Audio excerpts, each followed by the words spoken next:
Hola, profe, buenas noches. Hola, ¿cómo estás? ¿Me oyes? Perfecto, ¿sí? Sí, señora. Bueno, buenas noches, ¿cómo vas? Bien, profe, ¿y usted cómo está? Bien, por fortuna aquí, sabiendo que hoy es viernes. Hoy es viernes y el cuerpo lo sabe, está acabado. Espero que el consejo les sirva, se los digo por experiencia, se lo digo a mis estudiantes de comunicación, a todos los estudiantes con los que he tenido contacto desde esta materia transversal y seguramente muchos de ellos guardan sus evidencias y llegan a una vida de por allá de séptimo con menos dolores de cabeza. Entonces, espero que lo asuman con la buena onda que se los comento para que ustedes pues tomen recaudo de lo que pudieran llegar a tener a nivel de problemas. Bueno, ¿quién se inscribió para noticias hoy? Yo, profe. Profe, ok. Hola, profe, buenas noches. Hola, Yesid, ¿cómo estás? Muy bien, ¿Contigo, gracias. contigo se inscribieron personas para noticia? Sí, señora, Correcto. ¿A quiénes tienes? ya le confirmo. Tengo a Pablo Asprilla. Sí, Tengo, ay, espérame, ya tengo.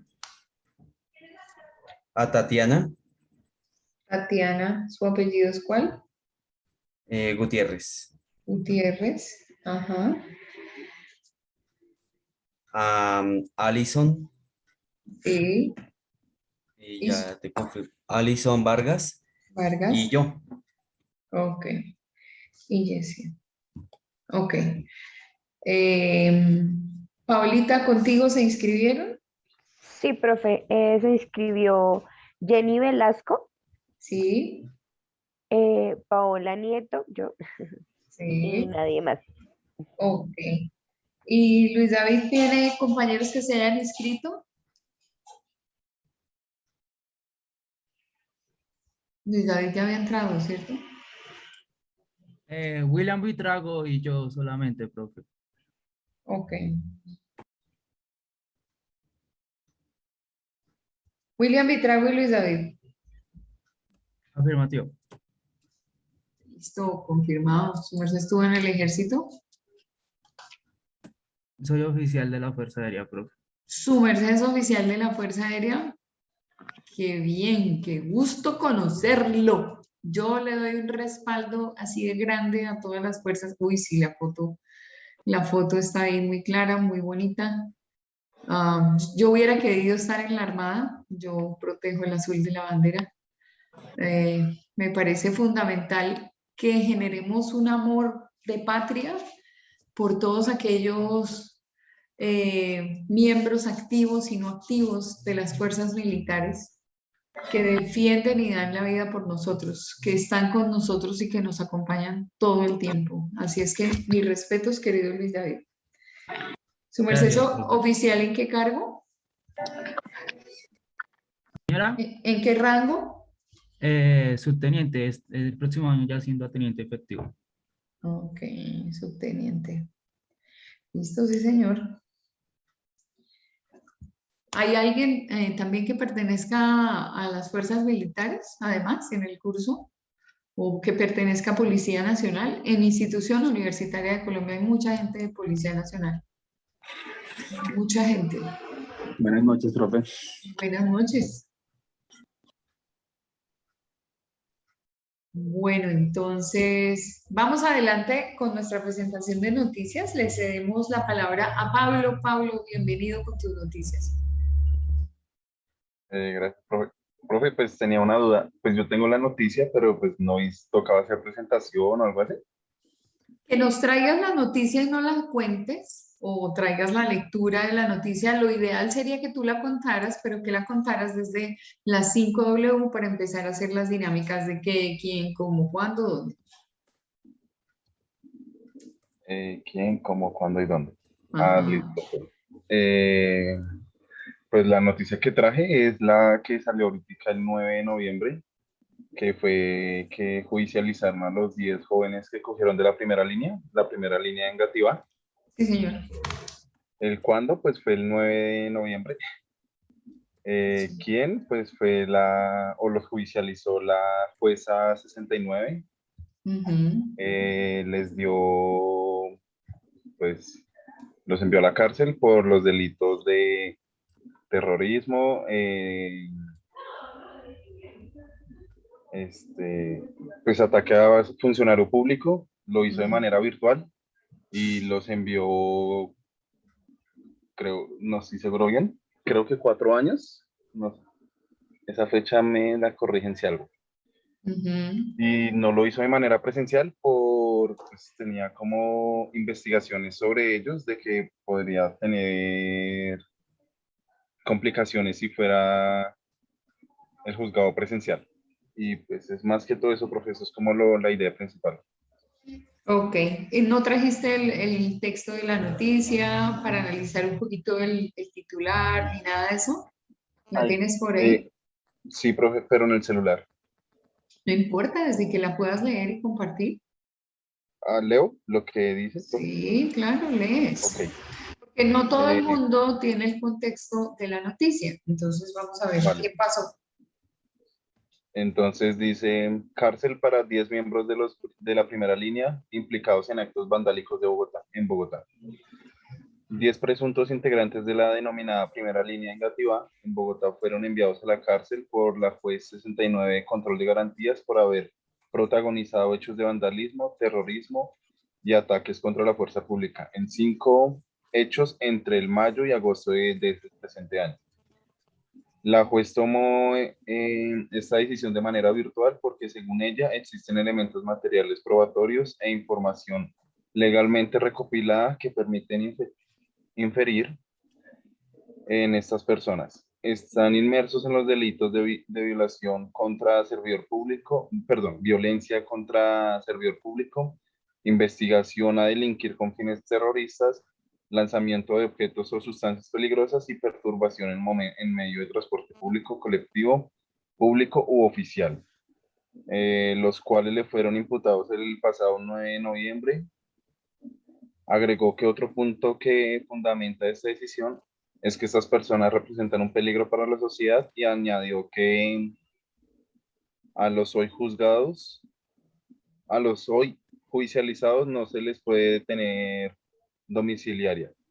detención domiciliaria, porque la planeación de estos hechos se hizo desde los medios tecnológicos y en varios domicilios. Los hechos por los que las personas fueron enviadas a la cárcel corresponden a 5 hechos. La primera de estos hechos ocurrió, según la Fiscalía, el 28 de mayo en intermediaciones en el Centro Comercial Héroes, sí, donde la primera línea atentó contra la infraestructura del lugar. El segundo fue el 13 de julio, de acuerdo con la Fiscalía, en la carrera 30 con 17 Sur. En ese lugar se llevó a cabo el lanzamiento de bombas Molotov, impactando contra uniformados y que fueron auxiliados rápidamente. Los eventos 3 y 4 fueron ubicados el día 20 de julio en la localidad de Suba, en donde, de acuerdo con la Fiscalía, los 5 integrantes de la denominada primera línea negativa lanzaron bombas Molotov contra la policía, golpearon a un uniformado y presuntamente incendiaron uno de los buses del centro. ¿Está en clase? Sí, estoy hablando. Del SITP, correcto. El último hecho narrado por la Fiscalía ocurrió el 9 de agosto en Suba, donde se atacó con bombas igual, Molotov, a policía. Y pues esa fue la noticia, profe. Y esa fue la noticia. Ok. Sí. Entonces ya habías planteado tú qué fue lo que ocurrió, quién, en este momento el quién lo estás haciendo recaer sobre la juez. ¿Quién? No, sobre los 10 integrantes de la primera línea. Porque es que ahí tenemos entonces dos focalizaciones del quién. O puede ser la jueza que está involucrada en el juzgamiento de estas personas, o puede ser quien es protagonista de los hechos. Ahora, ahí hay que identificar un poquito, según el contexto de la información, cuál sería el quién identificado. Es muy importante que cuando haces tu narrativa hables de presunción. esta asignatura nos lleva a pensar muchísimo en que el uso de las palabras adecuadas tiene un gran sentido en todo el proceso de comunicación. Entonces, a veces nos vemos en la necesidad de utilizar una terminología que no conocemos o que de pronto la tenemos como medio clara de oídas o que de pronto hemos escuchado el término, pero lo usamos sin que se ajuste específicamente al contenido y es real, y entonces ahí estamos faltando a la claridad, a la cohesión. Hay una cantidad de conceptos que aparecen en el proceso de comunicación. Una gran pelea que tiene uno con los estudiantes cuando empiezan a escribir noticia en formación como comunicación es que dan por hecho el juzgamiento y resulta que no es así. Entonces aquí supuestamente a las personas hay que vencerlas en juicio. Y cuando ya exista una condena y se determine, porque son los demás, ¿no? Son los otros, son las otras personas las que tienen la información, cuando ya se determine específicamente cuál es el nombre que recibe digamos, la imputación de cargos allí, cuál es el nombre que recibe a nivel de delito y si está absolutamente fallado o no fallado. Antes de ser fallado, obviamente hablamos de presunción. Eso para ser un poquito analíticos en que lo que estamos informando tiene que tener una palabra precisa. Entonces, muy bien cuando hablas de presunción. Y pues el cómo lo definiste muy bien y pues diste obviamente otros elementos de análisis. Muy bien, querido Pablo. Gracias, profe. Tati Gutiérrez, ¿qué noticia nos traes hoy? Hola, profe, buenas noches para todos. Bueno, la noticia es la crítica que hay hacia la alcaldesa o hacia la alcaldía de Bogotá por los 3.205 millones de pesos que van a gastar o que están gastando en este momento para los 11 puentes que están pintando en Bogotá. Entonces el concejal Andrés Forero, creo que se llama, le está lanzando varias críticas porque dice que hay plata para pintar los puentes y no para para la reparación de los huecos o de la infraestructura vial. Correcto, que es más prioritario obviamente recuperar la malla vial. ¿En ese caso tienes la información allí o...? Sí, señora. Ah, ok, perfecto. Sí, señora, cuenta. Entonces, pues titula Despilfarro con crisis económica. Vea cuánto gastará Claudia López pintando 11 puentes. Entonces dice que, entonces hay un tuit que dice, no hay plata para tapar los huecos y sí para gastar 3.205 millones pintando 11 puentes. Dice, el concejal Forero indica que desde el 12 de mayo lanzó la advertencia para evitar que se hiciera esta contratación, pero la alcaldía omitió sus advertencias. Hace 5 meses pedimos que se reconsiderara este gasto y que se invirtiera en la malla vial. Nadie atendió a la solicitud y decidieron hacer las intervenciones en los puentes, que se muestra que muestra que Claudia López tiene prioridades cerradas porque ella dijo que no había plata para tapar huecos. Ok, entonces, ¿el qué de la noticia cuál sería? El gasto del dinero en los puentes, ¿sí? ¿El gasto del dinero o la queja? Mira ¿cuál es el titular? Despilfarro con crisis económica. Despilfarro con crisis económica. Entonces el titular te está llevando específicamente a hablar del dinero que se ha invertido, no exactamente del concejal que está haciendo la crítica, ¿no? Entonces, porque podría tomarse el qué desde el punto de vista de la crítica que hace el concejal, siempre y cuando la noticia se desarrollara dentro de la proyección del concejal. En este caso, pues obviamente es el despilfarro de 3.205 millones de pesos en pintura de puentes cuando la ciudad amerita otro tipo de situaciones. Muy bien. ¿El quién? ¿El quién sería la alcaldía, no? ¿La alcaldía o la alcaldesa?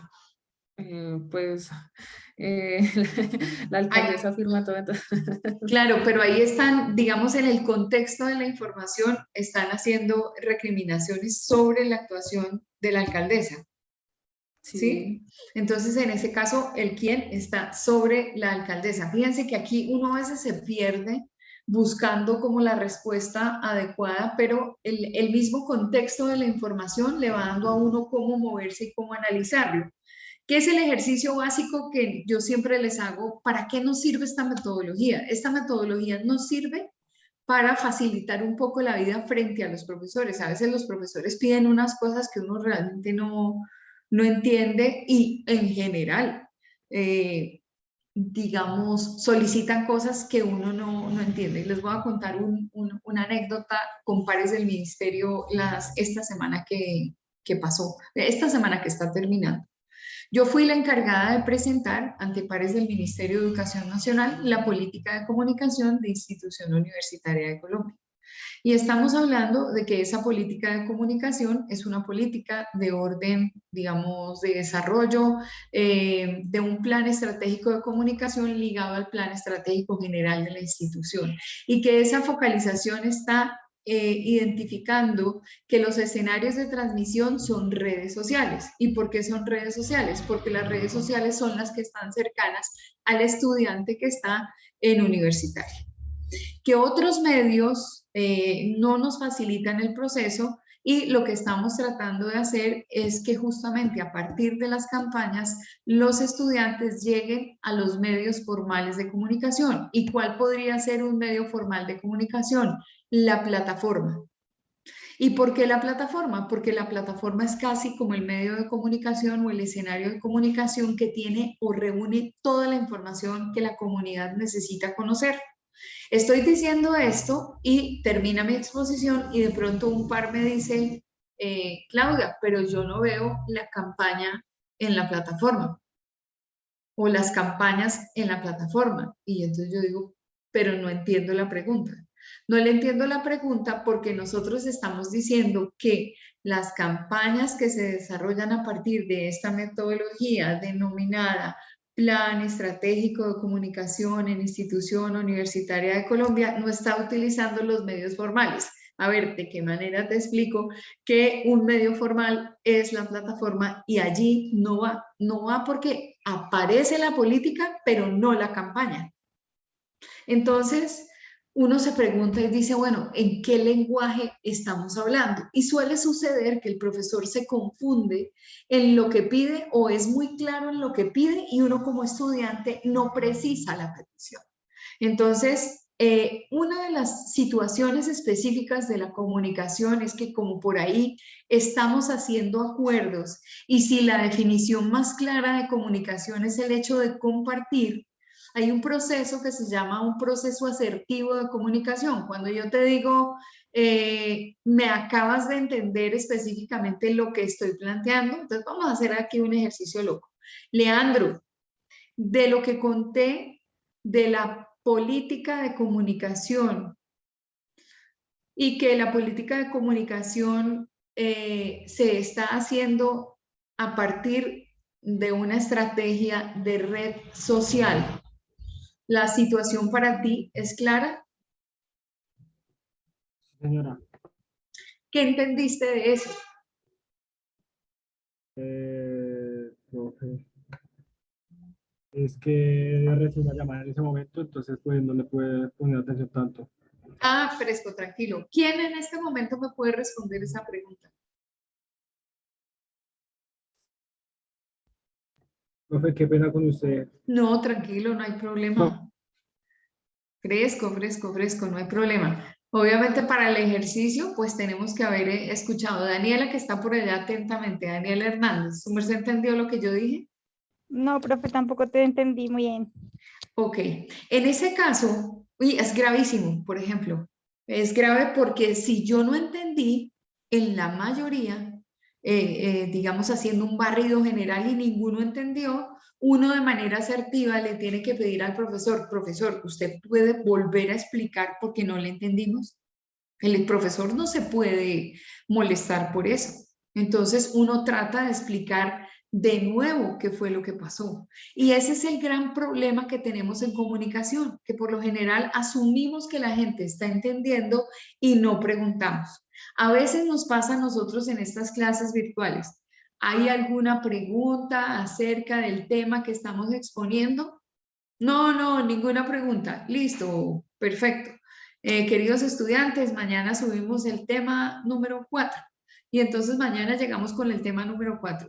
¿Entendimos? ¿Hay alguna pregunta que quieran hacer? No, profe, todo entendido, todo perfecto. Y llegamos a la sesión 10 y tenemos una evaluación y todo el mundo cerrado.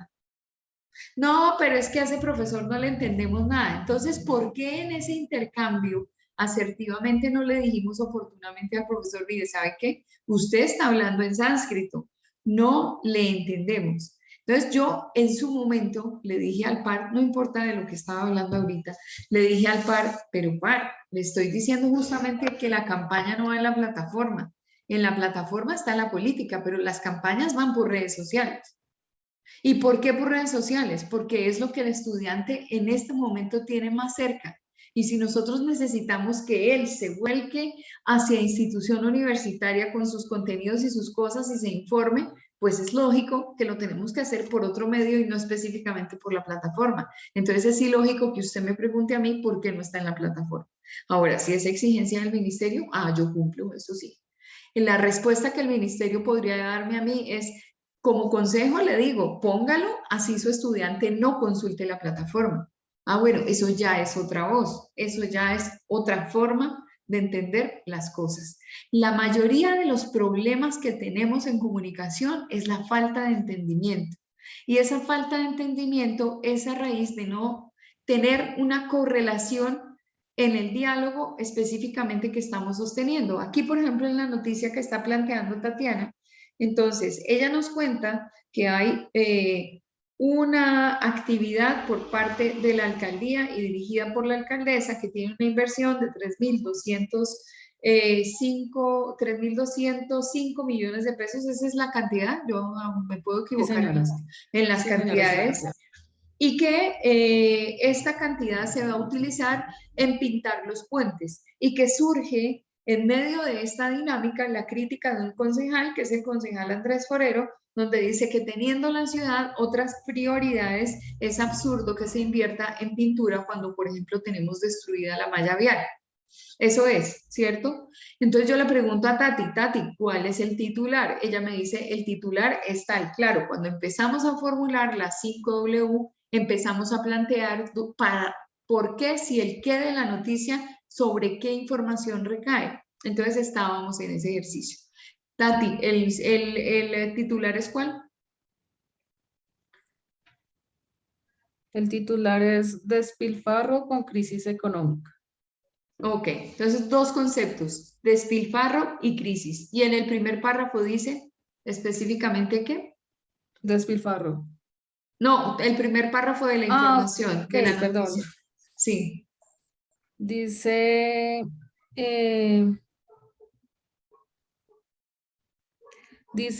la alcaldía de Bogotá, bajo la administración de Claudia López, ha caracterizado por hacer millonarios gastos en medio de la pandemia, y por esta razón el concejal del Centro Democrático Andrés Forero tiene en la lupa puesta sobre varios procesos que adelanta la administración.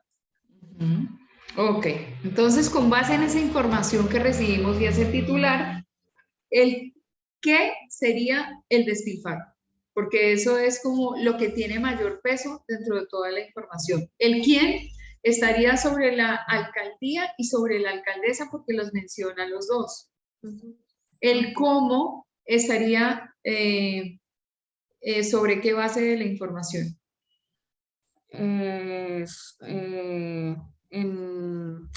Bueno, la En pintura, los gastos que en los realiza gastos la en los gastos para los murales, para los puentes. Ok, ¿cuándo?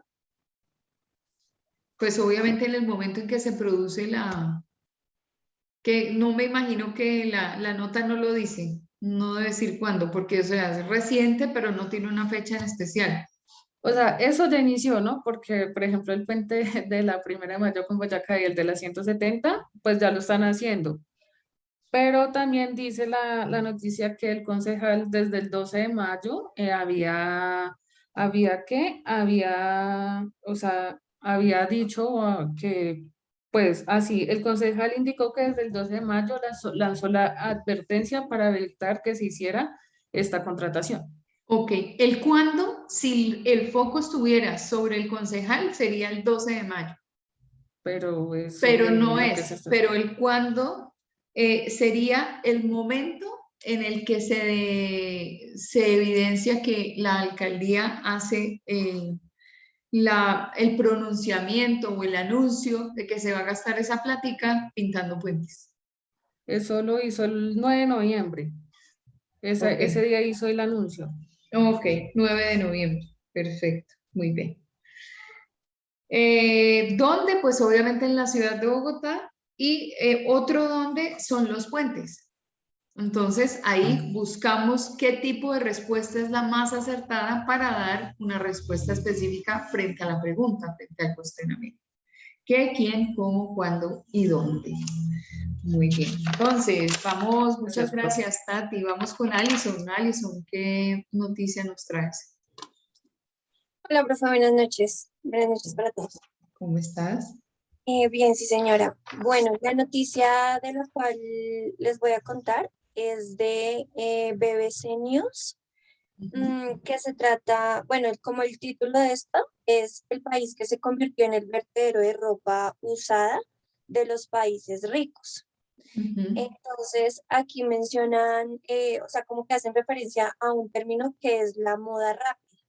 Entonces, lo que nos cuentan en esta noticia es que, pues digamos, los países de Estados Unidos, China, todo lo que es Europa, donan o regalan las prendas que pues las personas de su país ya no usan, y llega a un país en especial que es,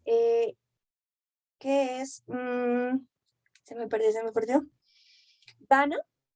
Llega al país de Ghana, eh, específicamente a su capital, que es Accra, donde llegan un mundo de cargamentos de ropa increíblemente, o sea, grandes. Llegan aquí a un mercado que se llama Cantamanto, y ahí pues hay personas que compran esa, o sea, que cogen esa ropa y la revenden dentro de las personas de este país Ghana. Pero entonces la problemática que ellos quieren darnos a conocer es que de esa ropa que ellos están reutilizando sale también otra ropa que ya definitivamente no es ni comprada, o sea, no se logra vender, y está causando una como un problema ambiental en ese país, porque, digamos, los vertederos que ellos tienen, pues son gigantes y está afectando eh, las playas que tienen, porque, digamos, muestran en un video como la ropa que ya es desechada, que, o sea, se une con otro tipo de desechos orgánicos, metálicos, plásticos, quedan como enterrados en la arena, y para sacarlos, o sea, ya es imposible, se tendría que excavar mucho y se ven montañas de basura. Tú ves, digamos, vacas que están ahí encima, pero digamos, la mayor cantidad de desechos que les llega a su país es ropa, que pues ya no es usada, digamos, la ropa que yo pueda estar usando ahorita puede llegar a ese país y a ellos los está afectando mucho. Ve, Entonces, esa qué es la curioso. Qué curioso, ¿qué hay detrás de todo eso, no? ¿Qué hay detrás de esa donación que se están desengüezando y están generando contaminación y por qué gana? Valdría la pena profundizar un poquito en el tema. Bueno, muy bien. Entonces tú harás allá tu ejercicio de tú qué, de quién, de cómo, de cuándo y dónde, porque pues para no perdernos del tiempo, ya llevamos un buen rato en el tema noticia, pero pues al comienzo es así, mientras nos vamos ubicando en la dinámica de la identificación de las 5W. Jessy, tu noticia, por favor. Hola, profe. ¿Cómo estás? Listo. Muy bien, gracias. Entonces, ¿el qué es un accidente vial? ¿Quién? Dirección de Tránsito y Transporte de la Policía Nacional. ¿Cuándo? El jueves 11 de noviembre del 2021. ¿Dónde? Autopista Medellín. ¿Cómo? Una colisión de vehículos de carga por deslizamiento de tierra. Bueno, la noticia se trata para las personas que de pronto tenían planes de viajar.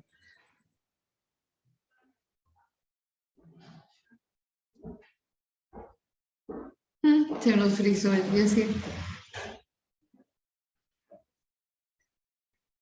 Se nos quedó fuera de onda. Bueno, ya por lo menos con el qué, el quién, el cómo y el cuándo ya supimos qué pasó con este accidente vial. Adelantemos con Jenny Velasco. Hola, profe, buenas noches. Hola Jenny, ¿cómo estás? Bien, profe, bueno, yo te voy a hablar sobre, hay una noticia que dice que los 290 niños indígenas están en riesgo en medio de la ocupación del Parque Nacional. Correcto. Entonces dice que desde la ocupación que comenzó en septiembre, 26 menores indígenas han tenido que ser trasladados a centros hospitalarios.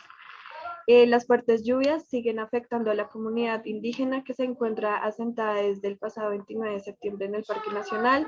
De acuerdo con la Secretaría de Gobierno, las condiciones precarias y las decisiones de los líderes indígenas ponen en riesgo a la salud de 200 niñas y niños que habitan allí. Dice que se presentan que han trasladado a los centros médicos por presentar enfermedades principalmente respiratorias.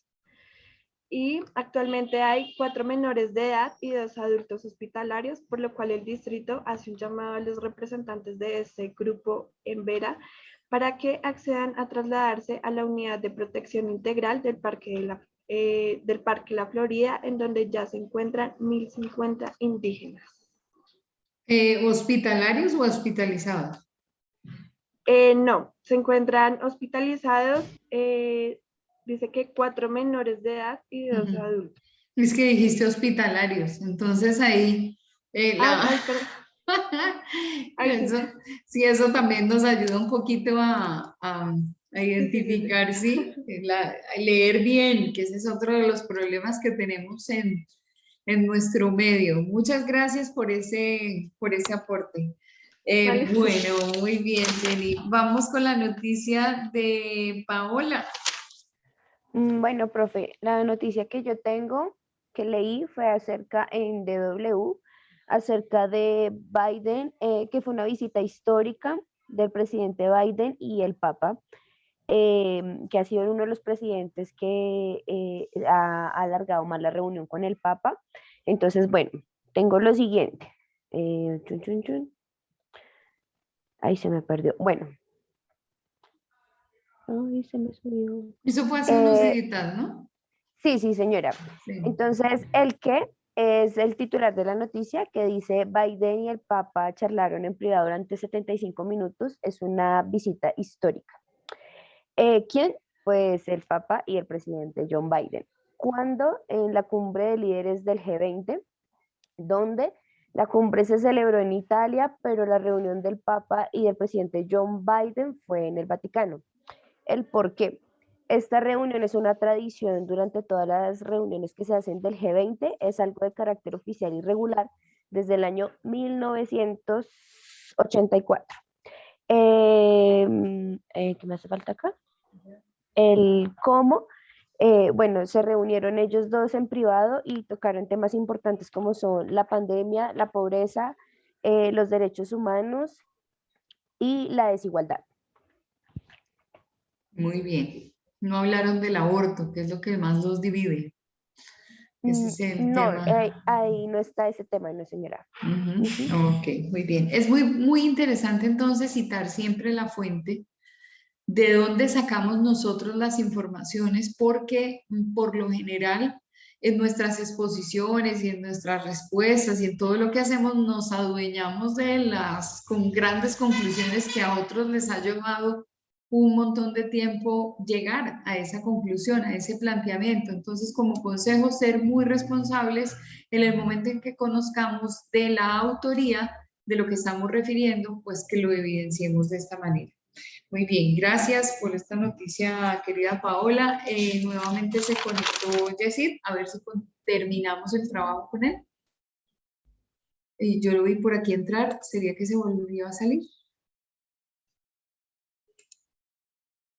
Ah, no lo veo, él estaba con su computador y se estaba conectando. Bueno, entonces ahora contemplamos finalizar el proceso con él. William, bienvenido.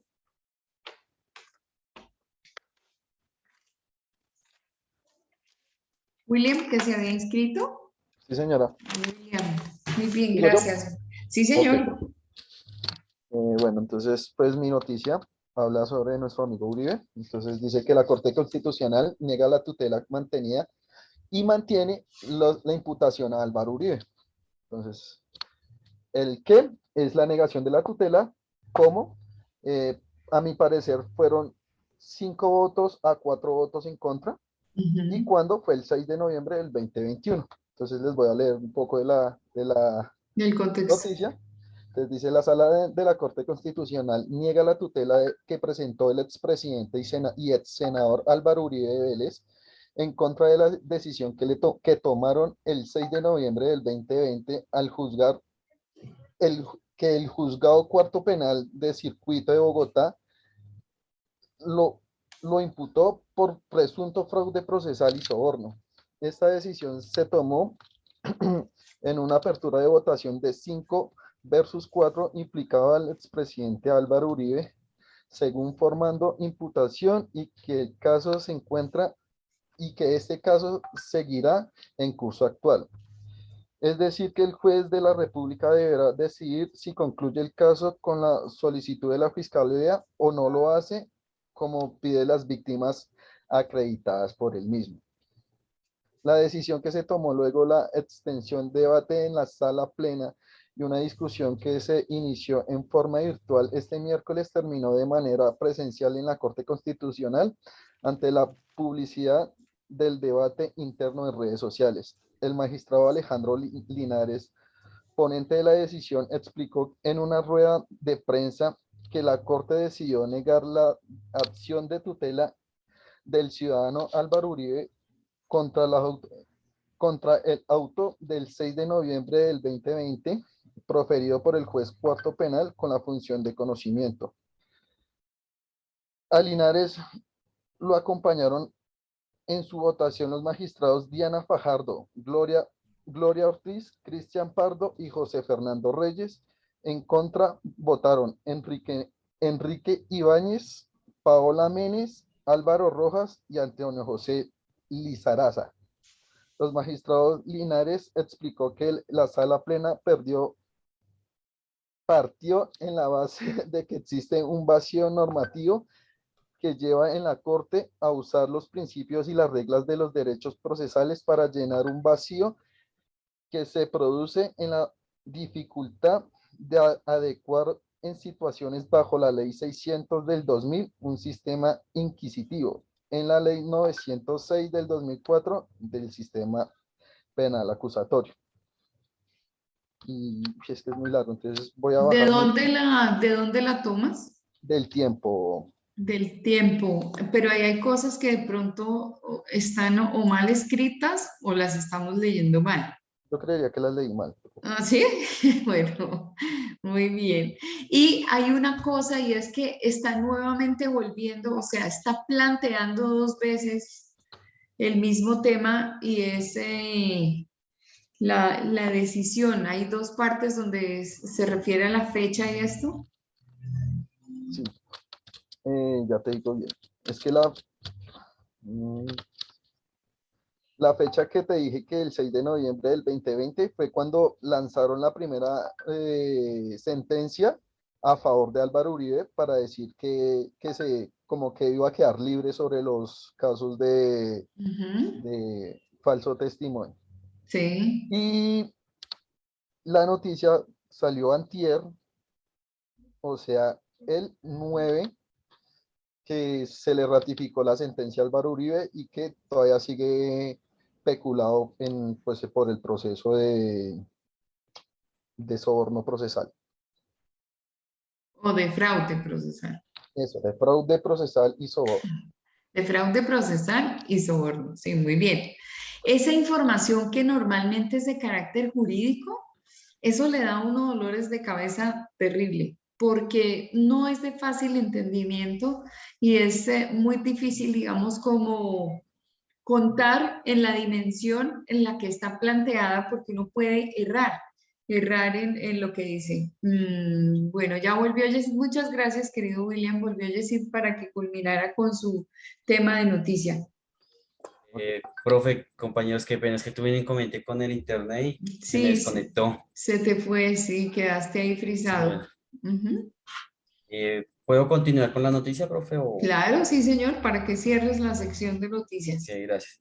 Bueno, entonces, pues como les comentaba, fue un accidente que ocurrió en la autopista Medellín. Según los reportes preliminares, la colisión fue protagonizada por dos vehículos de carga en el kilómetro 79 entre el tramo del Santuario de Caño Alegre, luego que se presentara un deslizamiento de tierra, según quedó captado en fotografías tomadas por personas que se desplazaban por la zona. Tras la fuerza del impacto de los vehículos involucrados, quedaron con sus parabrisas rotos y terminaron obstruyendo los dos carriles de la vía. En horas de la tarde, funcionarios del Invías y el cuadrante del Río Claro hacían presencia en sitio para verificar la situación y rehabilitar el corredor lo más pronto posible. Hasta la fecha la vía está imposible de transitar hacia la presencia del sitio para verificar la situación de rehabilitación del corredor lo más pronto posible. Entonces, pues acá nos dicen que todavía no está habilitada la vía y el paso por la autopista está bloqueado. Ok, muchas gracias, querido Yesid. Ya pudimos terminar con tu noticia. Bien, darle el cierre. Bueno, vamos con mi subteniente. Bueno, profe, la noticia que yo leí fue la siguiente. Dice, en Portugal ahora es ilegal que tu jefe te llame fuera del horario laboral, por Julia Horowitz, de CNN Business. Dice lo siguiente, ¿alguna vez has tenido un jefe persistente que no deja de enviarte mensajes cuando ya te fuiste del trabajo o cuando ya te desconectaste? En Portugal, ese comportamiento ahora es ilegal. El país introdujo recientemente una ley que prohíbe a los empleadores comunicarse con los trabajadores fuera de su horario habitual por teléfono, mensaje o correo electrónico. El empleador debe respetar la privacidad del trabajador, incluidos los periodos de descanso y tiempo en familia. Estipula la nueva ley, toda violación constituye una falta grave y puede resultar en una multa. Una regla similar se otorgó a los trabajadores franceses el derecho de ignorar los correos electrónicos del trabajo fuera del horario laboral en el 2017. La nueva política de Portugal es parte de la nueva legislación que regula el trabajo desde casa. Los empleados ahora tienen derecho a optar por hacer trabajo remoto si así lo desean, pero también pueden solicitar el acuerdo si es compatible con su trabajo. La medida también es estipulada que los empleadores son responsables de proporcionar a los trabajadores herramientas adecuadas para realizar su trabajo en forma remota. Deben reembolsar a los trabajadores cualquier gasto adicional, incluido cualquier aumento en las tarifas de electricidad y gas en que se puedan incurrir mientras trabajan desde casa. Se parece a la realidad colombiana. Que ahora nos toca trabajar desde la casa, nosotros pagamos los servicios públicos, pero nos rebajan el sueldo. No me estoy quejando yo, estoy diciendo acerca de la realidad del trabajador que además está aumentando ya con el ya que estás en la casa y no te tienes que mover, a ver si ya que estás ahí tú puedes trabajar más tiempo y las personas le están dedicando más tiempo al trabajo.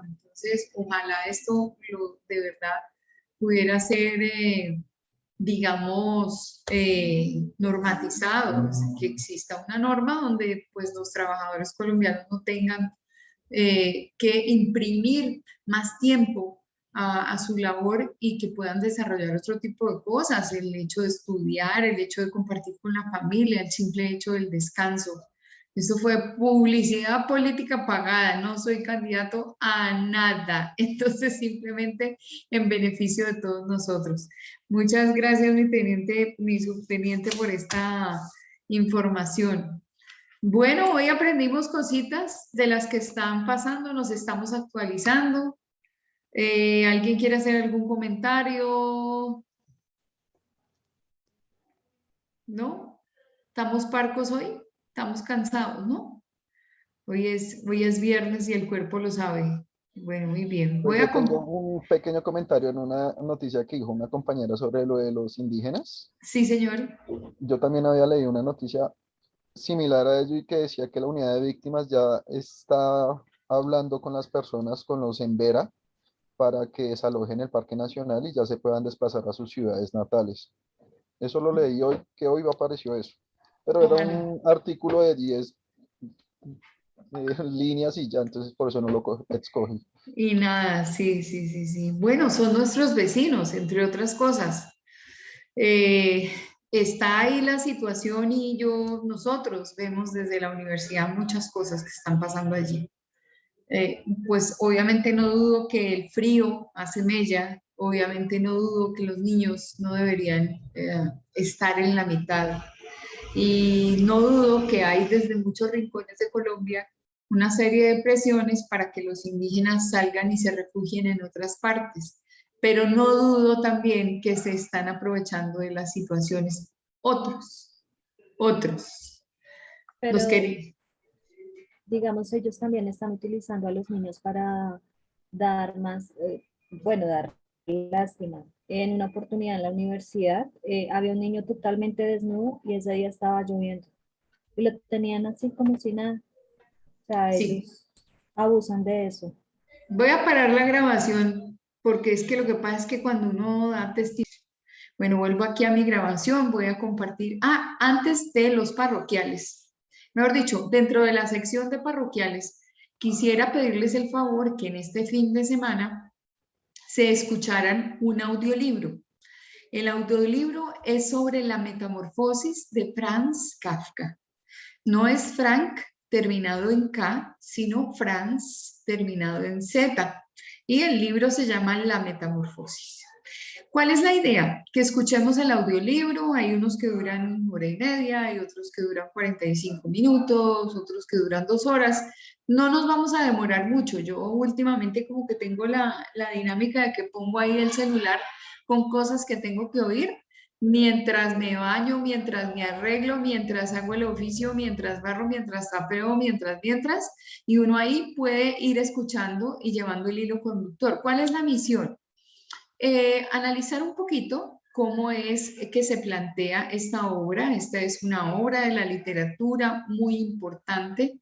Ahí van a encontrar investigando un poco de los móviles que pudo, de las motivaciones que pudo haber tenido el señor Kafka como escritor de plantear esta obra. Muchos dicen que obviamente es su propia vida y que lo que está planteando en la obra es casi su relación con el padre, con una relación paterna, una relación entre padre e hijo, y ahí hay muchas formas de ver una cantidad de cosas. Incluso podemos analizar todo lo que el libro nos deja a nivel de mensaje, viéndolo desde un punto de vista como muy moderno. El papel de la familia, el papel, digamos, como medio utilitario que hay en algunos casos. ¿Cuándo deja de ser uno grato para algunos? ¿Cuándo empieza uno a perder valor? Hay una cantidad de cosas que quisiera que ustedes analizaran a partir de la obra de Franz Kafka, La Metamorfosis, para que podamos discutir. Es una situación que, entre otras cosas, podemos empezar a implementar como dinámica para llegar a títulos importantes de libros que van apareciendo. A la final nosotros acabamos a compartir muchos libros, pero este es un libro bien interesante que nos permite hacer un análisis, tanto un análisis actual como un análisis de lo que pudo haber sido en su momento la vida de Franz Kafka y su relación con su familia. Querido Juan David, levantaste la mano y alguien más tenía la mano levantada y ya la bajó. Buenas noches, profe. Buenas noches, Ya Juan voy a David. bajar la mano. Sí, señor. Profe, una pregunta de casualidad. ¿Tú tienes como alguna página o algo recomendable para descargar este tema de los audiolibros? ¿O dónde los podríamos encontrar? Pues, ¿O ya Chinito, tocas buscarlos directamente por internet a ver dónde? Ese es fácil. como también va a ser fácil el perfume de Patrick Süskind. Sin embargo, voy a revisar, yo tengo de una vez que publicaron en El Tiempo una serie de códigos QR donde están los libros. Lo que pasa es que me temo que está el libro completo y entonces es difícil, pero si encuentro obviamente la metamorfosis, lo paso al grupo que abrí con los monitores, se los paso vía WhatsApp y que los comparta con ustedes, pero ese va a ser más que todo de lectura. En YouTube uno puede buscar la reseña del libro, puede buscar el audiolibro y pues uno identifica si es un lugar seguro o no es un lugar seguro, pero en general todos los caminos conducen a Roma. La historia de la metamorfosis, lo que desarrolla el autor es casi igual en todos, no necesita uno como mayor precisión. Lo mismo le va a pasar al perfume de Patrick Süskind. Listo, profe, muchas gracias. No, señor. Jonathan. Su merced lindo tiene la mano levantada, pero el micrófono está cerrado, entonces no vemos, no te escuchamos, te vemos, pero no te escuchamos. Señora, yo ya me leí ambos libros de la historia de Gregorio Samsa. De Gregorio Samsa. Qué bueno. Y otra, quería hacer un aporte. ¿Cuenta? Para las personas que quieren, digamos, escuchar los audiolibros. Hay una aplicación que se llama Lector de libros PDF. Está aquí en Play Store. Hay varias. Yo creo que la mejor es esa. ¿Sí? Pero sí les recomiendo escucharlo, pues, a los que vayan a descargarlo. Qué bueno, gracias, Jonathan. Gracias por el aporte. Es importante cuando uno hace el análisis de un libro, tener datos del autor, tener datos del momento en que el autor escribe el libro. Ahí, por ejemplo, uno podría identificar como unos libros escritos por Julio Verne, traídos a estos años. Uno dice, pero este señor fue un visionario, se anticipó ante el tiempo y le facilita hacer a uno unos determinados análisis. Identificar cuáles son los personajes principales, cuáles son los personajes secundarios y sobre todo cuál es el mensaje que el autor quiere dejar plasmado en ese libro, ¿no? Entonces, ese mensaje es importante. ¿De dónde surge la posición crítica que uno puede asumir frente a la lectura? El hecho de que yo tenga un libro escrito con unos argumentos y con un planteamiento, pero que yo estoy totalmente en desacuerdo. Ahí uno, argumentando pues muchísimas cosas, puede encontrar una posición crítica, una lectura crítica frente a los textos y frente a los libros. Entonces vamos a tratar de identificar una metodología. Ese pedacito de responsabilidad se los dejo para el fin de semana, teniendo en cuenta que el día martes nos vamos a encontrar y el lunes es festivo, entonces podemos discutir un poquito y hacer todos nuestros aportes, tomen sus apuntes, hagan sus análisis de sus situaciones frente al autor, traigan esos mensajes a tiempo presente, júntenlos con la pandemia, júntenlos con las relaciones de familia, júntenlos con el valor que se le da a la familia, al papel de uno en la familia. Hay muchas cosas, muchos puntos de análisis que pudiéramos llegar a tener en cuenta para compartir el día martes en el salón. Esa sería como la misión. ¿Entendida? ¿Entendida la tarea? Sí, señora. Bueno, muy bien. Señora. Entonces, no tenemos duda de lo que va a pasar. Muy bien, entonces ahora voy a compartir un poco aquí esta presentación de PowerPoint y hablar de comunicación, precisando, digamos, como algunos conceptos. Ustedes me avisarán en qué momento aparece la presentación, si ya cargó, si no cargó. Para hablar un poquito de esta asignatura, entonces, pues ya sabemos que se llama comunicación oral y escrita, y esta asignatura, pues normalmente es dictada por profesores del programa que yo dirijo, que es el programa de comunicación social, y todos estamos haciendo el papel de docentes transversales porque esta asignatura está en todas las carreras de la universidad, menos en derecho. Y cuánto lamento que los abogados no tengan esta asignatura. ¿Por qué? Porque ellos, más que ninguno de nosotros, tienen la utilización de la construcción de texto y de la interpretación. Ellos ven otras cosas, ¿no? Lógica jurídica, interpretación de texto jurídico, pero antes de llegar a esa especialidad deberíamos tener algo así. Jamie, estás levantando la mano, cuenta. Sí, profesora, es que es precisamente con ese temita que su merced acaba de anotar, porque precisamente mi hija está estudiando Derecho ahí en la universidad. Ella me está escuchando precisamente en esta materia y me dice que sería súper interesante que ellos en esa carrera tuvieran esta clase, pues ya que precisamente ellos tienen que exponerse mucho al público, tener un buen análisis de lectura, tener una buena interpretación, tienen que escribir. Entonces ella en este momento me está escuchando y me dice, mamá, ¿cuánto me gustaría que nosotros viéramos esa materia? Entonces, no sé, profe, quizás también como que hablar con el decano, con los directivos, a ver si ellos pudieran ver esa materia.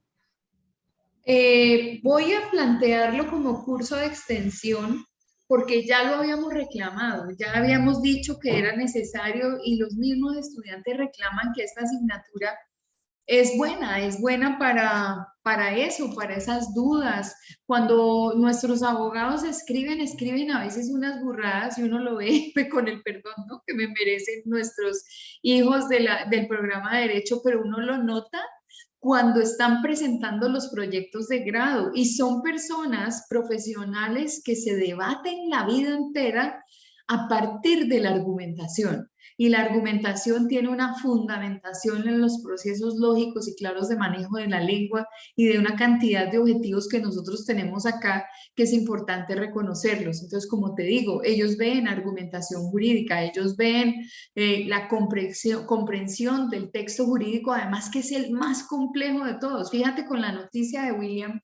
Con la noticia de William uno puede caerse, en el término caerse periodísticamente cuando uno está frente a la opinión pública en un noticiero, emitiendo desde la radio, haciendo una sustentación, una presentación, cuando uno no conoce muy bien no solamente el léxico jurídico, sino también las etapas procesales y una cantidad de cosas, uno se cae por falta de conocimiento. Mis comunicadores sociales, yo quisiera que tuvieran una especialización de manejo de la información jurídica, porque nosotros tenemos unos vacíos, no se alcanzan a imaginar. Esas etapas procesales son dificilísimas. Uno en entrevista le pregunta de pronto a alguien, a un personaje, acerca de cosas que no se pueden evidenciar o no se pueden presentar a partir de medios de comunicación que son parte del proceso, pero en ese proceso pues todavía están no para etapa de divulgación. Y yo le quisiera preguntar, por ejemplo, a mi subteniente si no se siente mal cuando hay información que es solamente de carácter privado, manejado por las fuerzas, pongamos un ataque que se haga o una estrategia que se esté haciendo por parte de una unidad, bien sea la Fuerza Aérea o el Ejército o la Armada, y resulta que los noticieros siempre están preguntándole, bueno, y entonces ahora ustedes dónde están y para dónde están y entonces por dónde los van a encontrar, pero ¿para qué revelamos esas cosas? Esas cosas son parte de la privacidad y esa privacidad no se puede violar. Aquí vamos a ver unos aspectos que tienen que ver específicamente con aspectos de comunicación y que están en el plano del concepto antropológico de la comunicación. Lo voy a plantear,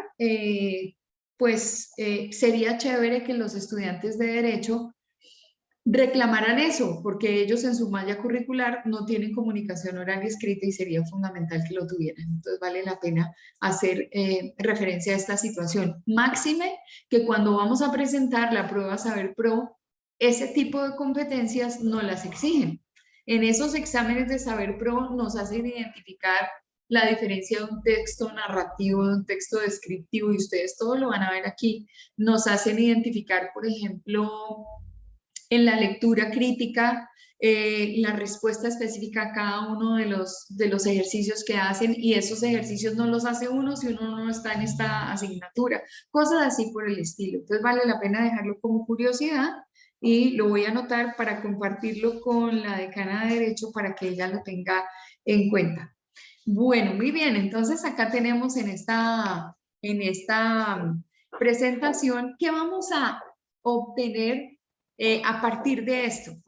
Unas habilidades comunicativas escritas y orales. Si no podemos profundizar, por lo menos sembramos la curiosidad de que hay algunos puntos focales sobre los que tenemos que recabar o que tenemos que profundizar un poquito para que la cosa se dé.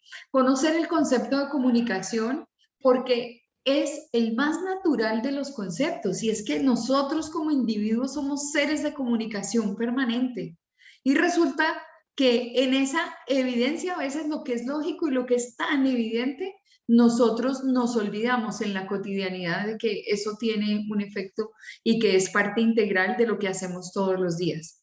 Bueno, recuerden también, esto también es un aviso coloquial, que todo lo que está en estas presentaciones y que ya se considera parte de la asignatura forma o es parte integral de lo que pudiera llegar a preguntarse en una evaluación de carácter tipo conocimiento, que es la que vamos a tener nuestro primer 30%. Otra cosa que tiene esta asignatura es pues recibir información sobre el proceso de comunicación, aplicar normas gramaticales, conocer las normas gramaticales, hacer un buen uso de ellas y obviamente pues digamos tratar de establecer cómo sería la construcción de texto, cómo es esta estructura de nuestra lengua castellana. Vamos a empezar por definir la comunicación humana, que es interesante hacerlo, porque si bien es cierto, es casi un concepto que todo el mundo debería saber, no lo vamos a precisar con facilidad. Primero, somos seres humanos en comunicación permanente. Nosotros estamos comunicando no solo desde la oralidad, que la oralidad implica el texto e implica la verbalidad, sino también lo hacemos desde el punto de vista gestual y corporal. Todo nuestro cuerpo habla, nuestro movimiento de ojos, los brazos, movimientos, digamos, de impaciencia. Uno le hace la lectura a la persona sin necesidad de escucharla y sabe perfectamente en qué condición emocional pudiera llegar a estar. Evidenciamos que solo por medio de la comunicación nos realizamos como personas. Ustedes se imaginan que lo llevaran a uno, por eso es que hay un dicho, los dichos que son el sentir popular, tienen mucha riqueza en sí mismo, y entonces uno oye en el sentir popular, dicen, no, pero es que este habla más que un perdido cuando lo encuentran. Claro, el perdido no tenía con quién hablar y apenas lo encuentran, empieza a contar todo lo que está pasando. Entonces nosotros tenemos un proceso de realización personal cuando comunicamos. ¿Qué es comunicar? Es compartir. Y por eso todo viene del mismo prefijo. Viene de comunicar, compartir, comunicación, comunal, porque obviamente media sobre este aspecto una situación de orden común. Si a mí me gustan las mascotas, por ejemplo, yo no voy a entablar ninguna conversación ni ningún proceso de comunicación con aquel que detesta los gatos y los perros. No tenemos ningún punto en común. Entonces, es importantísimo que encontremos puntos donde todos podamos expresar de alguna forma lo que sentimos, lo que pensamos, y así se dan los procesos de comunicación. Fíjense que ustedes todos llegaron a Universitaria de Colombia en un momento de la vida. Se inscribieron, entraron, formaron unos grupos y ahora están en contaduría pública, en administración, en ingeniería de sistemas, con sus compañeros más cercanos. Obviamente tienen el interés de lo que significa la profesión, pero uno también se junta con grupos de interés en la vida. A veces cuando salimos a practicar un deporte, entonces nos encontramos con los amigos a los que les gusta jugar fútbol, o nos encontramos con las amigas a las que les gusta, no sé, cocinar, o nos encontramos con las amigas porque a ellas les parece simpático trabajar con una fundación y están en beneficio de, y entonces hacemos un trabajo, entonces nos juntamos por intereses. Y en medio de estos intereses compartimos a partir del proceso comunicacional. Todos los seres vivos nos comunicamos. No sé cuántos acá tengan perritos y gaticos, que yo creo que cada vez se ha vuelto esto como más corriente. Y realmente creo que nosotros podemos decir que los animalitos tienen su propio nivel de comunicación. ¿Quién tiene gato acá en el curso? Que me cuente, ¿que tiene gato? Yo tengo gato y perro. William tiene gato y perro. ¿Quién tiene más gatos? Vamos a hablar primero de los gatos. Súper. Yo tengo gato, profe. Yo tengo una gata. Dos gatos. Bueno, entonces ya somos varios los que tenemos gatos. Yo tengo 3 gatos en mi casa y tengo 3 perros en mi casa. Entonces, a mí todo el mundo me dice que, mejor dicho, de ahí a un zoológico, y no me interesa ni poquito. Ni mi casa huele a gato porque el gato no huele, ni mi casa huele a perro porque en eso sí me esfuerzo de que no huela a perro porque hay que barrer y trapear y eso yo me lo calo porque me gusta. Pero a veces la gente, por ejemplo, con los gaticos le dice a uno, ay, pero usted tiene gato, pero qué jartera, son pelos en todas partes, ese animal no le interesa sino la casa, ese no le interesa sino que le den comida, de resto a usted no la quieren, a usted, mejor dicho. Y yo digo que los que defendemos los gatos, que se han vuelto muy famosos en Colombia, porque antes no había tantos, podemos decir que el gato tiene su lenguaje. Y si no, los que tienen gato, que me cuenten y que compartan.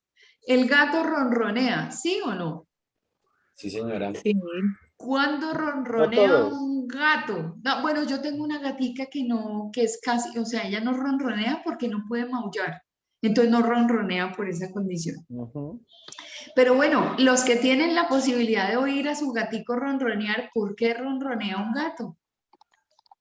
Profe, pues, Cuando están contentos, se sienten en cómodos. confianza. Se sienten en confianza, se sienten consentidos.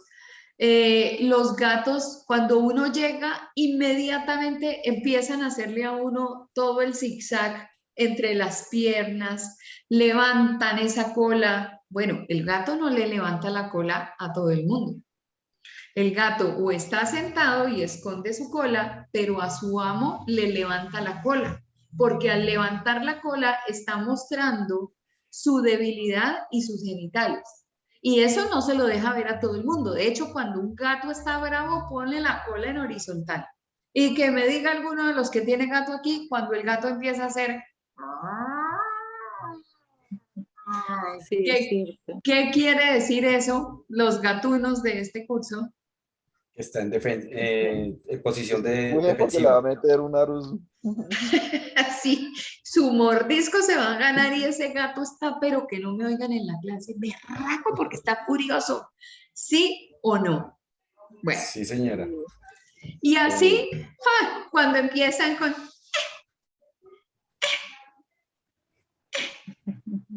Ay, si el gato no quiere que uno les sirva un poquitico de whiskas o que le llene el plato del concentrado, entonces tienen su lenguaje. Pregunto, ¿quién ha vivido en el campo y ha tenido una vaca chismosa?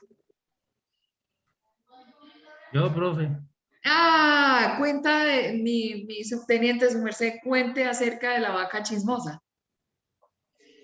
Pues es que pues, mis papás son ganaderos, mi papá es ganadero, entonces pues yo siempre viví entre el ganado y las vacas, y teníamos una vaca que dormía prácticamente dentro pues de la casa.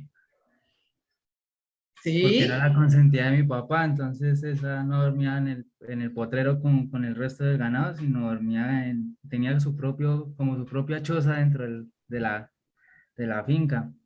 Sí. Entonces, pues ella siempre que escuchaba a mi papá llegar en la moto o en la camioneta, pues se salía del corral a saludarlo. Cuando llegaba a visita, comenzaba a mover y ya. Bueno, ¿y viste el fenómeno de que alguien llegara como intruso a ese lote, a ese terreno donde está el ganado, y que ese ganado se va poco a poco dirigiendo al chismoso que se metió dentro de ese terreno? Sí, sí, claro, eso es como que a ver qué, o cuando llegaban, sobre todo cuando llegaban los camiones a llevarse el ganado, eso llegaban ahí como a chismosear, como que se sorprendían mucho con los camiones y eso, como que a ver qué es esto tan particular, o cuando llegaba mucha gente a la hacienda también pasaba eso.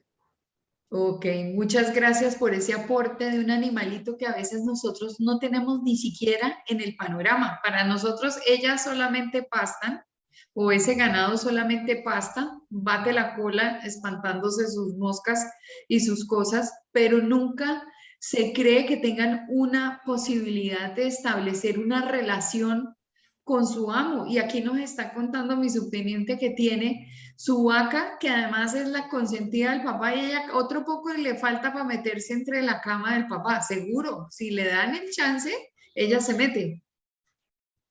Bueno, de los perritos obviamente todo el mundo conoce cómo es el tema, y uno conoce esa fidelidad, uno los puede regañar, ellos igual, uno llega y ellos baten la cola, ellos hacen sus manifestaciones cuando quieren velar la comida, porque es que no es que ellos velen, yo no sé si todos son tan maleducados como los míos, pero los míos son rebelones, pero siempre ha habido un abuelito chuleta en la casa que por encima de las normas de la casa se le pasa bocado al animalito. Y se le pasa bocado al bebé, y ellos, obviamente, ellos, así cachodrilos como el que tiene William, aprenden sus cositas y se manifiestan. Entonces, nosotros reconocemos que si esos seres que son supuestamente, yo digo que solamente, Jessy quería decir algo. Sí, profe, pues de acuerdo a lo que estamos hablando, no solamente son los animales domésticos los que aprenden un tipo de comunicación entre animal humano o animal, porque hemos visto casos de animales que no son domésticos, pero los han domesticado y aprenden el comportamiento y algún tipo de comunicación también en donde han sido criados. Claro, así es. Pero Es igual cuestión de cualquier ser vivo, ¿no? es cuestión de cualquier ser vivo. Ellos tienen su propio sistema de comunicación y de interacción con uno. Una tía mía contaba que una vez le tocó viajar y dejó a la perrita con una amiga. Y entonces a la muñeca, pues normalmente la dejaron con 1000 condiciones. Pero que por favor, que ella, que no vaya a pasar hambre, acá le dejo la comidita, bueno, todas las recomendaciones. Y cuando llegó mi tía, llegó a la casa de la amiga. Y la amiga le dice, no, mira, yo te la cuidé lo más que pude y todo eso. Y pues a mi tía lo que le preocupaba era que la perrita hubiera aguantado hambre, ¿no? Y entonces le dice, muñeca, y sí me le dieron de comer. Y esta perra, como quien dice, la dejó mal parqueada. Así pasa. Bueno, otro tipo de animales. Yo tengo un cuento con el expariente. El expariente, yo no sé si les conté que yo me separé hace mucho tiempo. Creo que sí les conté. Y el expariente En es... 2008. Uy, su merced tiene ahí la referencia. En el momento en que volví a ser soltera, porque pues ahí me quedé, ¿no? Entonces, el expariente cuenta que él se iba para donde su familia en Bucaramanga, y él vivía en una zona que se llama Altos del Cacique, y en esos Altos del Cacique eran como fincas, eran fincas, y no solamente había que subir una pendiente, él se salía en un Studebaker que era de la abuela, y el Studebaker pues sí, alcanzaba les estoy hablando de historia patria, yo creo que ustedes nunca en la vida vieron un Studebaker, lo pueden buscar en la historia como el carro más malo que han traído a Colombia. Y el bendito Studebaker hacía un ruido espantoso, pero la abuela tenía piscos a la entrada de la finca. Y resulta que el expariente se quedaba de vago con los amigos parrandeando, Y él decía, no, pues ahora voy a llegar tarde, mi mamá me va a regañar, mi abuela me va a tener que defender, bla, bla, bla. Y él trataba de pasar desapercibido. Apenas los piscos oían el motor del carro de la abuela, empezaban afuera a la medianoche, a las 2, a las 3, a las 4 de la mañana, y lo delataban. Estos animalitos son un cuento. Todos los seres vivos tienen su proceso de comunicación y obviamente nosotros pues más, ¿no? Porque pues somos como la cabeza, a veces no somos como tan racionales en todo el proceso, pero digamos que obviamente somos los más dotados por la naturaleza en esos procesos. El grado de comunicación nuestro va creciendo desde la madurez en la medida en que cuando estamos bebitos y empezamos a pronunciar palabras, de hecho, los papás a veces hacen competencia, ¿no? Que el niño diga primero mamá. No, el niño tiene que decir primero papá. Y entonces juegan con los bebés que hasta ahora están ahí como balbuceando y dicen, a ver, bebé, repite conmigo, papá, papá. Y cuando el niño suelta la lengua, lo primero que dice es mamá. Y el papá, no, ¿cómo así? En fin, eso es lo primero que el niño dice. Mi hija, que tiene 20 años, lo primero que dijo en esta vida fue bebé. Ella, ni papá, ni mamá, sino bebé. Además, porque ella era muy curiosa y ella entendió, yo me imagino que entendió, porque ella decía bebé y la segunda palabra era allá. Y ella era muy inquieta y entonces era bebé y sacaba el dedito y decía allá, como quien dice, me quiero ir para ese sitio. Después se aprendió papá, mamá, y viene todo ese proceso tan interesante de ir adoptando palabras. De hecho, una de las, digamos, como condiciones más frustrantes que hay para una persona es cuando empieza a aprender una segunda lengua y no puede comunicar todo lo que comunica en su lengua materna. ¿A alguien le ha pasado eso? ¿A alguien que esté estudiando inglés o que domine otra lengua aquí en el curso para que nos cuente el proceso? ¿No? Pues a mí me pasó mucho cuando aprendí a hablar portugués. Portugués.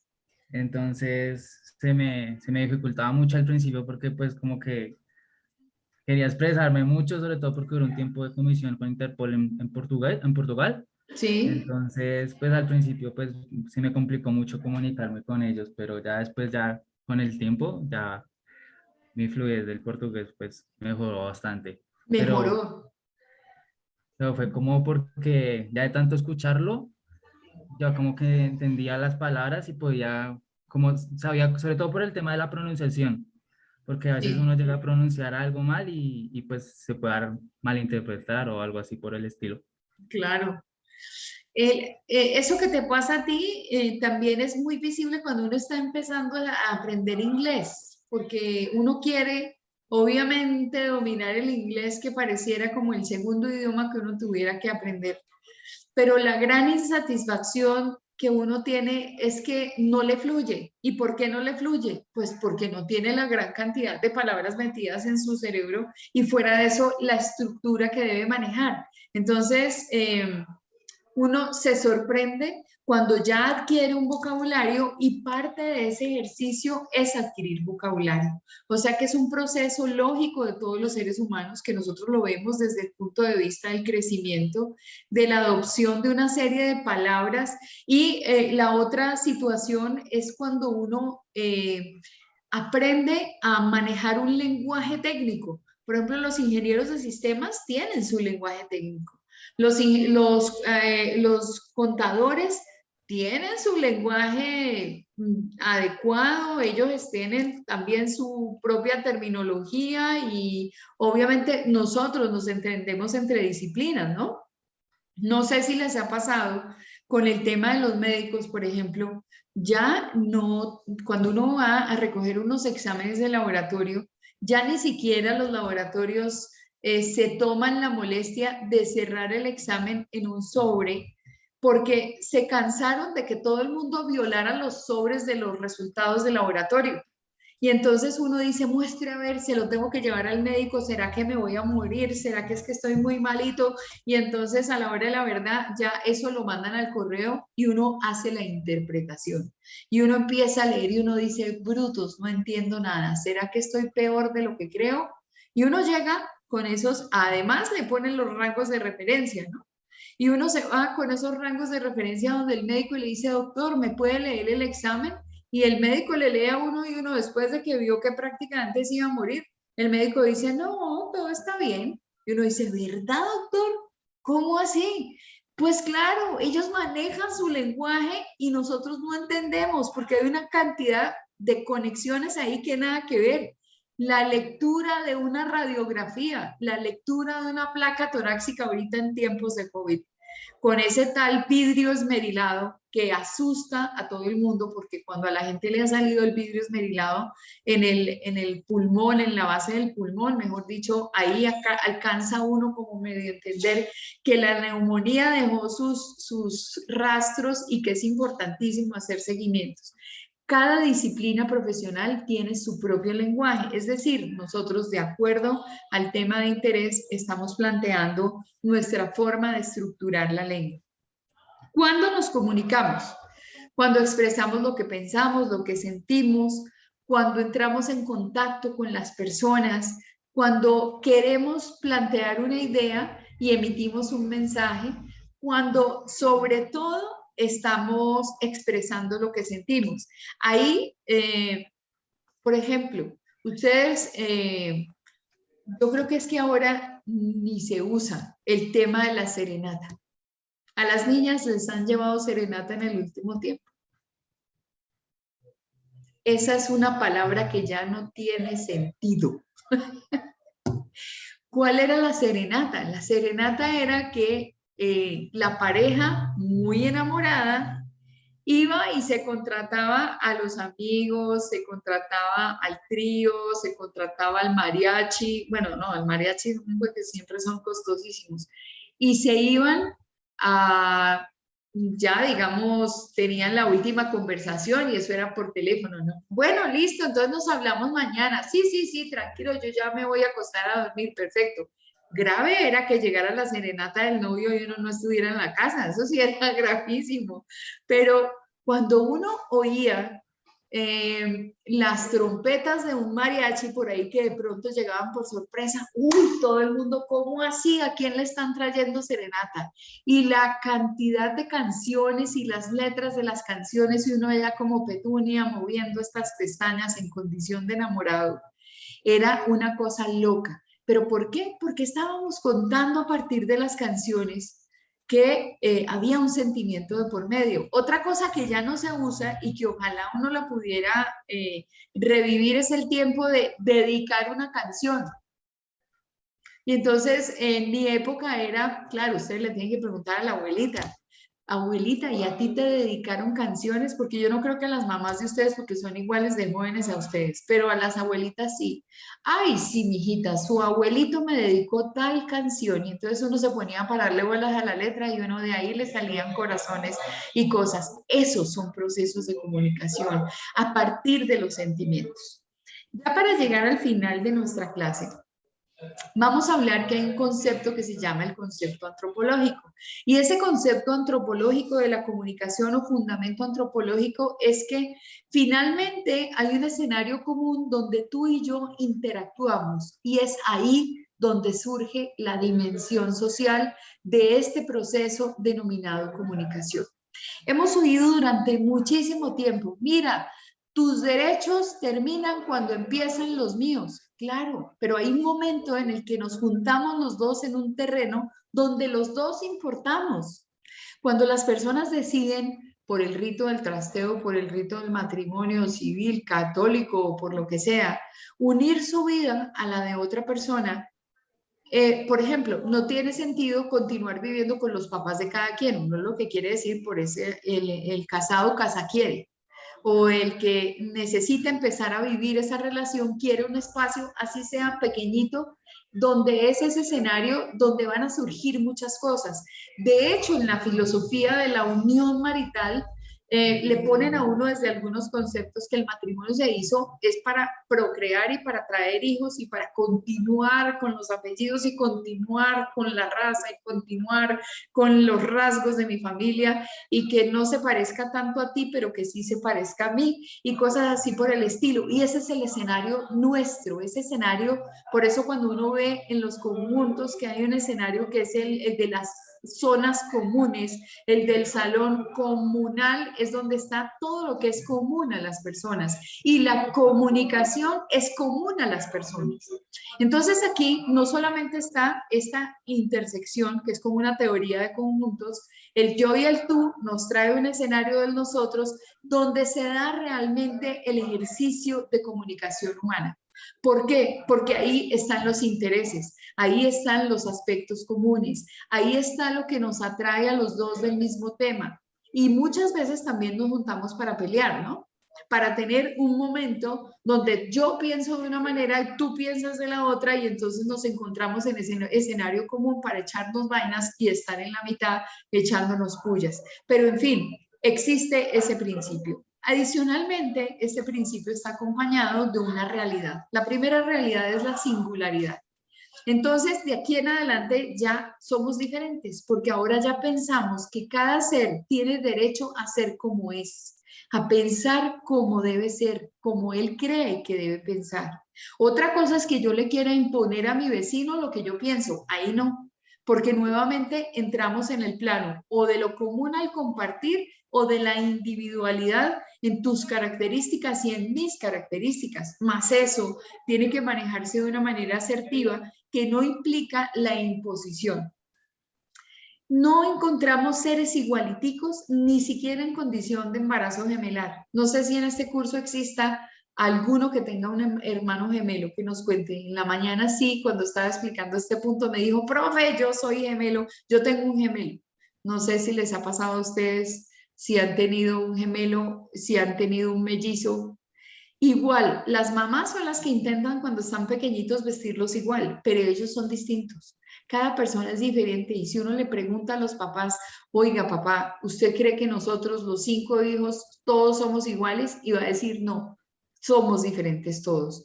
Fuera de eso tenemos un toque de originalidad, cada persona es ella en sí misma, es irrepetible.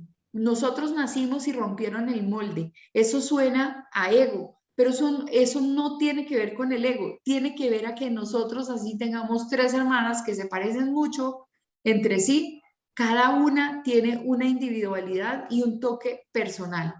Angélica, levantaste la mano. Cuenta.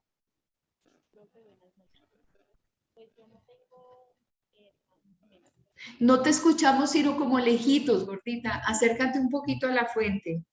¿Listo, profe? ¿Ahora sí? Sí, sí, señora, ahora te estamos escuchando. Pues yo no tengo hermanos gemelos, pero tengo sobrinos gemelos. ¿Ah, sí? ¿Y cómo funciona eso? Pues es que, por ejemplo, cuando está el uno separado del otro, se buscan mutuamente. Sí. Y, por ejemplo, ellos hablan el idioma de ellos, y ellos dos se entienden. Literalmente nosotros como que se dicen, y entonces quedamos como, pero se entienden muchísimo, comparten, literalmente hacen lo mismo. Si ven que uno está haciendo el otro también quiere hacer lo mismo. Y el uno, por ejemplo, acá todavía no se diferencian colores ni nada de eso. Entonces, por ejemplo, si él tiene la camisa roja, el otro también tiene que tener camisa roja, se dice literalmente igual. No digas, ¿y qué edades tienen? Van a cumplir 4 años el 24. Y es que están pequeñitos. Lo que pasa es que cuando ya están grandes, por ejemplo, ahorita nosotros yo creo que los vemos iguales, pero ellos van a manifestar sus diferencias y se van a identificar cada uno por lo que les guste y lo que piensan, ¿no? Ese proceso de ellos de crecimiento es muy simpático, además, porque pues uno no logra identificarlos fácil, porque hacen pilatunas con respecto a esa similaridad que tienen desde los rasgos. Cuando llegan al colegio hacen sus bandaladas y en esas bandaladas pues finalmente están haciendo el examen del uno y para apoyar al hermano y cosas así por el estilo. Pero bueno, simpático el aporte que tienes, querida Angélica. Listo, profe, gracias. No, no, señora. Bueno, muy bien. Adicionalmente, tenemos un concepto que es el de la intimidad. Cada persona tiene necesidad de guardar un espacio para sí mismo y nosotros no estamos contando ni evidenciando las situaciones que son íntimas para cada quien. Ahí realmente no tendríamos por qué auscultar. Tuve un capítulo de una tía mía que me dice, oye, Clau, imagínate que el otro día que fueron a almorzar, tu mamá me pidió prestado el celular. Y le digo yo, ¿y eso qué pasó, tata? Me dice, no, estoy muy brava con ella, porque encuentro que ella, sin preguntarme, sacó una fotografía que yo tengo de una persona de la que estábamos hablando y digamos que mi mamá, en comentario aparte, ella como que no se acordaba muy bien de los rasgos, pero la fotografía es de otra persona. Y no tiene nada que ver con mi mamá, sino es una persona que conoce la tata, que es una tía mía. Pues la tata está muy brava, porque además mi mamá no solamente sacó la fotografía del celular, sino que se la mandó a ella misma, por WhatsApp. Y la tata se dio cuenta después porque dijo que hace esta foto en el chat con Lucía. Y mi mamá, pues ahí, pues imagínense, una persona tan adulta, pero ella, pues de forma como muy ilusa y como muy, pues muy tonta, hizo algo que no tocaba.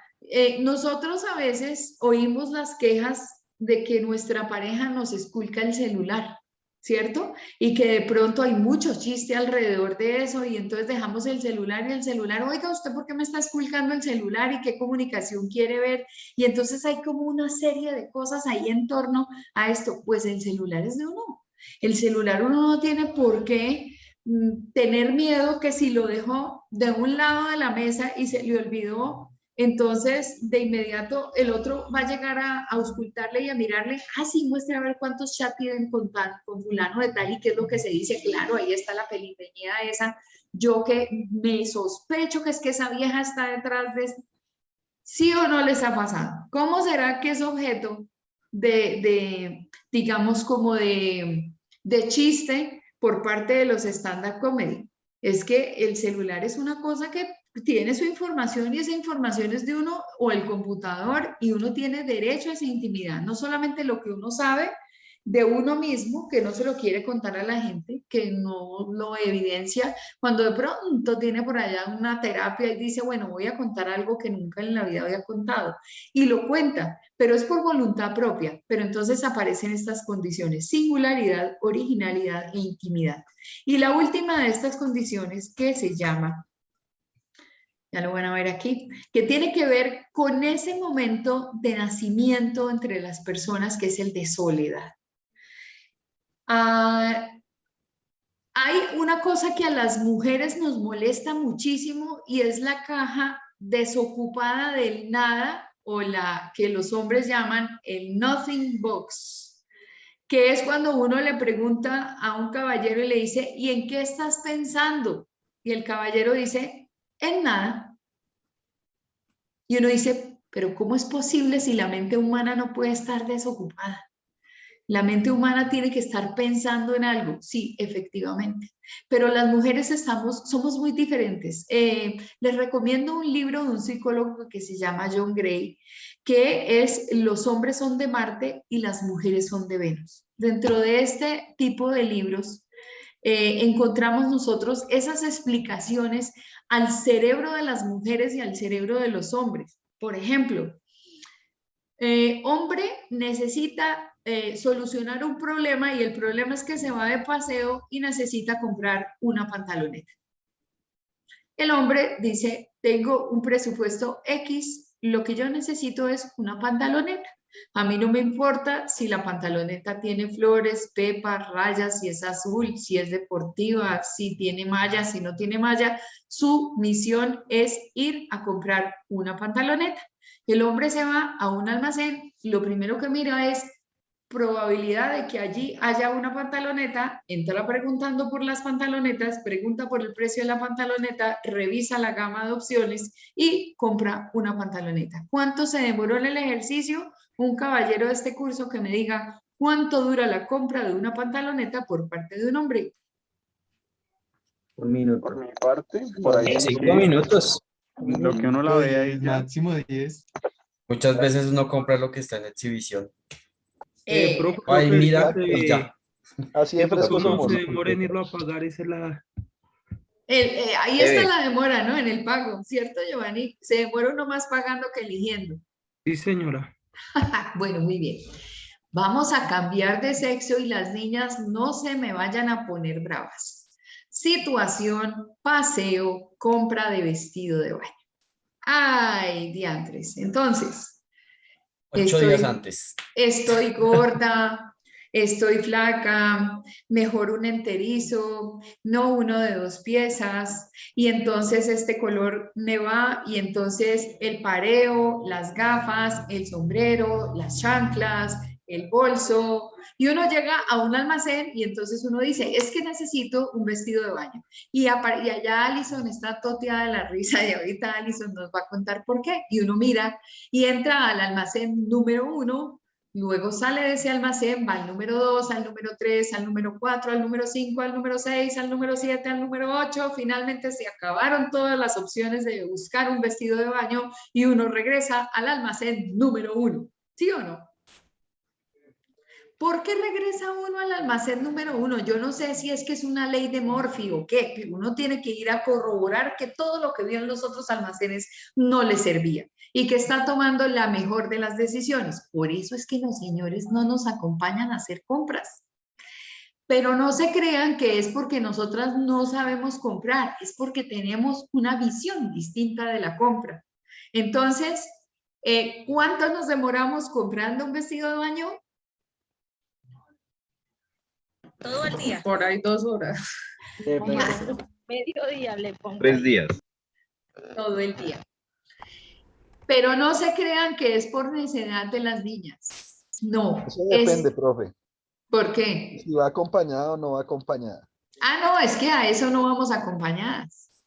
Claro que a veces somos incomprensibles, ¿no? Porque también, por ejemplo, compramos algo y cuando le decimos a nuestra pareja, ¿y cómo se me ve? Y entonces de pronto ese hombre desprevenido dice, no, sí, se te ve bien. Mira, no te veo convencido en lo que me estás diciendo. Y entonces, no te veo convencido en lo que me estás diciendo. Tú lo que estás pensando es que yo estoy gorda. Que no, yo no dije que estás gorda, yo dije que se te ve bien. Sí, pero es que no te vi con cara de convencimiento. Pero es que, ¿cómo quieres que te lo diga? No, pero si te ves bien, eso es seguro que tienes otra. Es que me estás viendo gorda y yo ya no te parezco, y entonces empieza una cantidad, un encadenamiento de una cantidad de cosas. Bueno, pasa lo siguiente, la mente de los hombres y la mente de las mujeres, y aquí no voy a entrar en una discusión de carácter sexista, es completamente diferente. Las prioridades son distintas. Les recomiendo para que se rían un ratico de nuestros procesos comunicacionales y de nuestras diferencias, que además adicionalmente también generan problemas a nivel de la organización, pero de eso hablamos después.